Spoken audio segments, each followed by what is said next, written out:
Let's get into the Tokenized Assets hearing today. We'll break down a whole bunch of clips for you. You definitely want to stay tuned because we've got some zingers for you. So it's going to be a good one. My name is Paul Vera. Welcome back into Tech Path. Before we get started, I want to thank our sponsor, and that is Coinbase.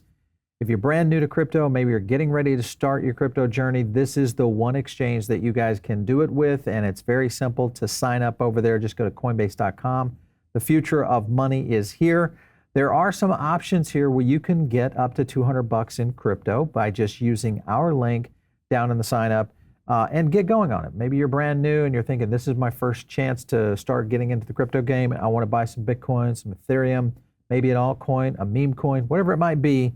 Check it out over on Coinbase. All right, let's get into a few points here. This, of course, is a hearing that happened today, and it was really breaking down how tokenization of real-world assets will facilitate efficient markets. Now, Carlos Domingo, founder of Securitize, who's been on our show, was here, along with Hillary Allen, which we've shown before.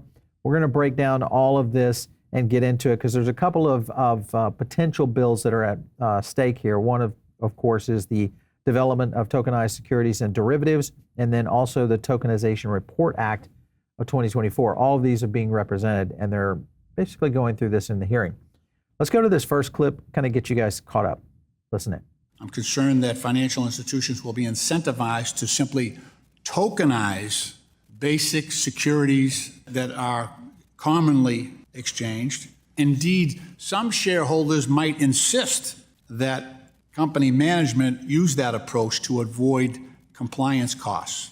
It cost $120 billion to move $23 trillion across borders, and that a multi-currency CBDC could cut costs by 80%, down to about $20 billion.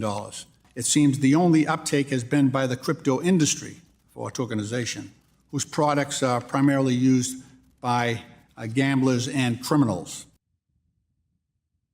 All right, so, you know, the typical Lynch intro right there, or I should say the typical intro that we've seen from them before, and it kind of goes on and on. They go a little bit further into this. This also sets up the introduction of Carlos and also Hillary Allen. Take a look at this one.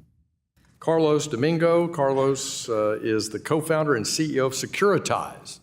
And Hillary Allen. Ms. Allen is a professor of law at the American University and Washington College of Law. We need clarity in the definition of digital asset securities or tokenized securities to distinguish them from other forms of digital assets. Second, we also believe that SPVDs should be permitted to hold payment stablecoins to facilitate efficient on-chain transactions between securities and cash. Today, this is not possible.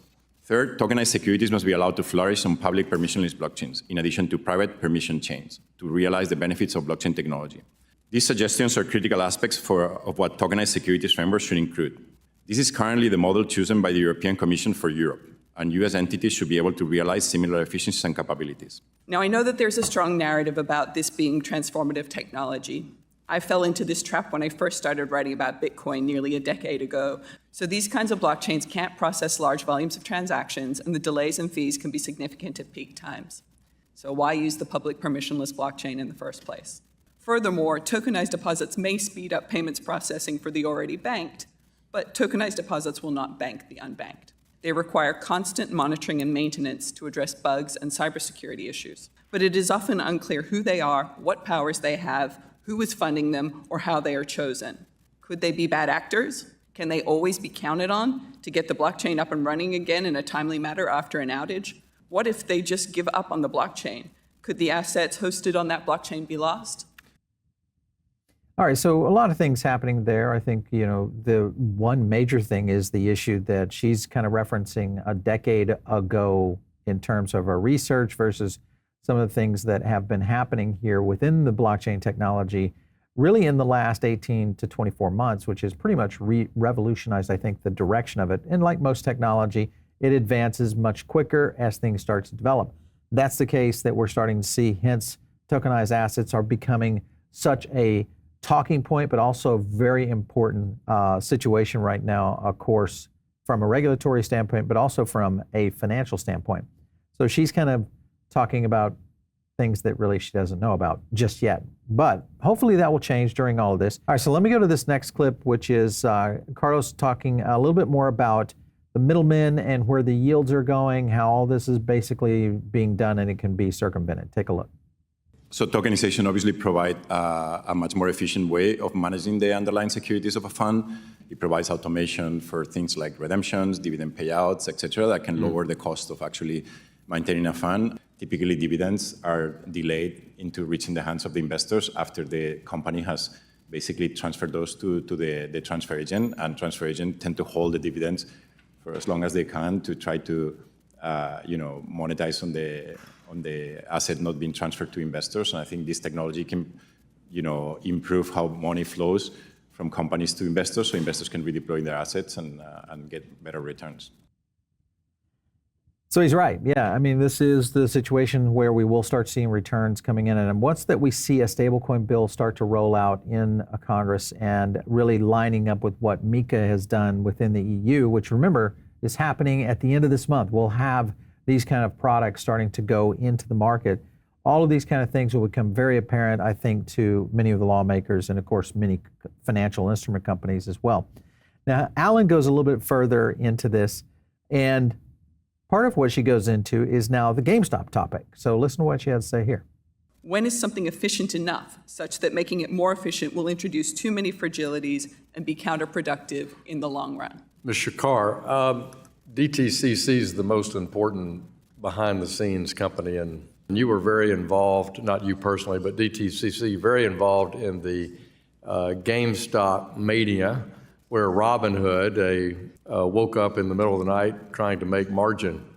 Could tokenization have made that analysis of determining what the margin call was for them more straightforward, more easy? It seemed like there was a lot of mystery in that and a lot of back and forth. Would having it on a ledger have made that easier? Yes. One of the attributes that we believe... So that would reduce fragility in that instance, potentially? One of the attributes we believe that tokenization, along with smart contracts, would allow the automation and increase efficiency of margin calculation and margin movement. So you will see an increase in velocity there. So we do believe that's one of the efficiencies to be able to deliver faster and more efficiently.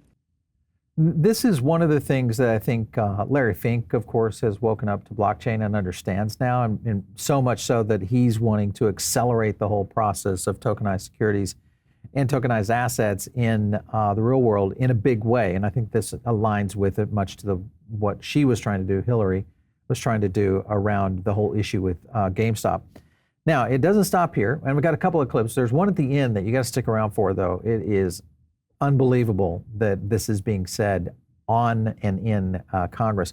This next clip goes into, of course, Mr. Sherman. We always have to bring him in so we can get a little bit of comic relief. Listen in. With that, I call on the gentleman from California, Mr. Sherman, for 5 minutes. I've been on the committee for a long time. This hearing harkens back to my first hearing when we focused on the move from abacus to 10-key adding machine. A lot of what we're being told is innovative is doing things that we've already done very efficiently for a long time.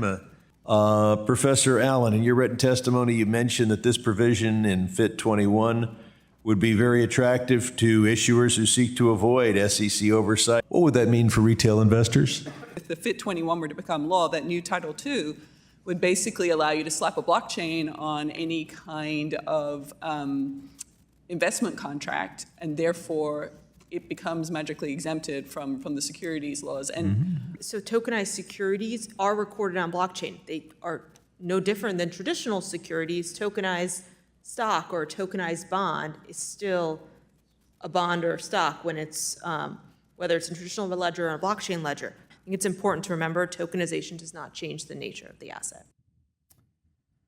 All right, well, you can kind of see the situation there when they're really not even understanding the whole process of how tokenized securities work.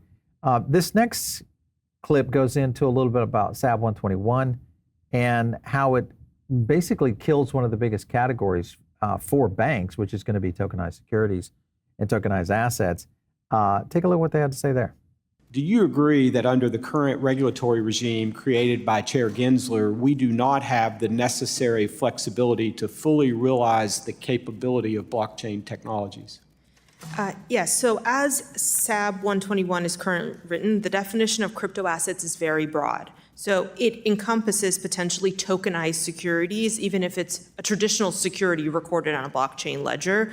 It's unfortunate that Gary Gensler is holding back tokenization technology with SAB 121. I'd like to use this moment briefly to call on Gary Gensler to withdraw SAB 121. I believe he's putting President Biden in a very difficult position on this issue. We have a tremendous executive order and continuous statements from the administration wanting to work with Congress on this issue in a bipartisan manner. And if Gary Gensler were to withdraw SAB 121, we could work in a bipartisan way on the custodial banking piece and these definitions that I think is so important. So that is my hope here. All right, so you can kind of see not a good position for banks. It could be possibly for other people out there. We'll just say people that aren't banks, that we are already seeing kind of these kind of scenarios that play out. And one of the things that you have to remember, whether it's the FIT bill that goes through or the stablecoin bill goes through, all of this lines up into a potential bonanza, I think, for the financial services industry, which is really where this boils down to, is when we will get regulatory alignment. All right, so I've got one more clip here. This is Lynch talking about CBDCs. Take a look. You need crypto to trade crypto, sort of like a self-licking ice cream. Talk about some of the dangers here.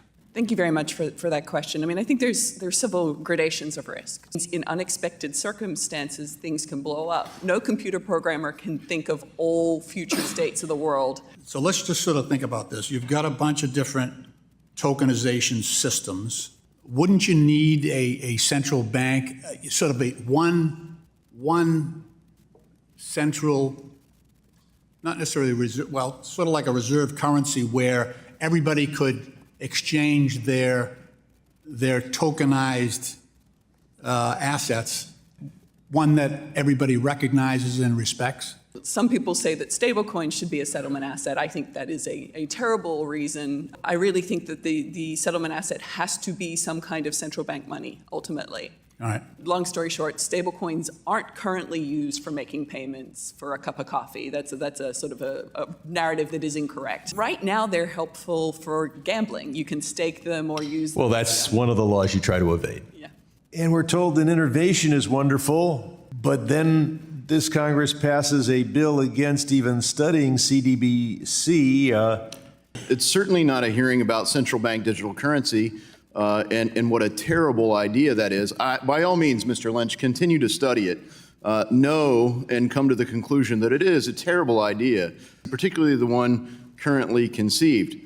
And so I hope we can move on and have a focus on this hearing topic and not the straw man that some of our colleagues want to continue to pillage. All right, so you can kind of see this is a problem right now within Congress. At one point, I thought we were going to see a little bit more awareness of what was happening within the markets, especially around all things tokenized. And there was a point, I think, that we started to see that. And maybe it's just the certain representatives that don't necessarily understand it that we're highlighting here. But I want to go to this next clip that goes into tokenized assets for things beyond money. Take a look. In Ohio, mortgages or title to a property is one of the things that's under study. As chairman of Housing Insurance, we're paying a lot of attention to that. If you look at the representation of a title to a home or a car, a deed to a land or property, what kinds of things, as you look across the market, do we need to address, and where do we need to address them to provide functional markets? We're seeing applied to ticketing, tokenized concert or sports tickets. Real estate is another use case that we're seeing where you can record tokenized title, leases, mortgages, all on blockchain to have the level of transparency. Thank you. All right, and this is already happening actually out there right now. What they're talking about is getting into real estate. It is one of the big categories that's coming soon to be tracked on, when you look at real world assets. But Propy is a good example. We've had the Propy CEO on before talking about this very thing. These are opportunities, I think, that all start to lead in the right direction. I want to go to this last clip. This is the one you've got to you wait for because this is a bit of a trigger warning. This is Mr. Casten versus Mr. Domingos. Take a look. Calling blockchain a ledger is like calling a cup of flour a cake. To call that a ledger is disrespectful to ledgers, right? It's just a list of names and numbers. Securitized, tokenized, and distributed shares of a private money market fund issued by BlackRock on the Ethereum blockchain a public blockchain. My understanding is that any wallet on Ethereum can accept tokens from any other user on the network, right? That's not correct for the tokens we issue. They're only transferable to whitelisted wallets. So you put controls to protect against what we're talking about here? We do, correct. Yeah, this is totally possible on a public distributed blockchain, and saying that, providing AML controls or KYC, et cetera, on a public distributed blockchain is not possible. It's like saying it's not possible to run financial transactions. Okay, well, help me out then, because almost immediately after that money market fund was deployed, internet trolls found the wallet addresses, they sent meme coins, they sent NFTs, tainted funds from Tornado Cash. There were more than 100 cryptocurrencies that were mixed up in legitimate funds that BlackRock wanted to access that. How is that possibly compliant? So first, those meme coins and sanctioned tokens were not sent to a BlackRock wallet at all. It was sent to some other wallet that was labeled with BlackRock, so there was a misperception in the press about what happened. Second, the fact that somebody can send you a meme coin to your wallet, it doesn't mean that the token that represents the unit of the money market fund, which is a security, can be freely sent to some other wallet. Or are you suggesting there's a technical solution to this, or that we will have to actually have individuals in the loop? Technical solutions. There's other blockchains that prevent assets to be sent to a wallet unless the asset has been pre-approved, and that's something that could be built on top of a public permissionless network without no problem. Well, I'm fundamentally dubious. Do any of you believe that a blockchain system that allows mixers and anonymous wallets can provide a robust ledger of all the transactions and block anti-money laundering? I do believe so, the same way the internet is also used for legal things and illegal things, and it's a public distributed infrastructure. I think the industry would be a lot more credible if they were fighting harder before the enforcement actions to protect against money laundering. Gentlemen's time has expired. All right, so you can kind of see the problem there of really understanding how this works. Much like any other open network system, whether it's internet, even to a certain extent, the traditional banking system also works in that fashion. This actually starts to really give the kind of security elements that blockchain is designed for. All of this is an issue because one of the things that we have to do to overcome most of this is going to be education, and this is educating our lawmakers. So it's going to take some time, but I feel like there is at least some steps in the right direction. Yes, FIT 21 will be a big step in the right direction. So will stablecoins. Once we start to see some of those activities and the use cases start to become reality, that's, I think, when we're going to see lawmakers starting to open up and understand really what's happening here from a technology innovation standpoint. Not normal that we don't see these kind of things when they're dealing with new technologies. Happened, in the era of the internet, most likely in telecommunications and mobile. Many of those kind of things we're faced with what we're dealing with now. So anyway, we'll get and continue to cover this for you guys. There's going to be a couple more hearings, and we'll obviously see a lot of action toward the end of the month as we start to see MiCA and stablecoins become reality, along with a ton of products most likely rolling out in the EU that could put some pressure on us. So make sure and stick around for that. And if you're not following me on X, do so. It's just at Paul Barron. We'll catch you next time right here on TechPath.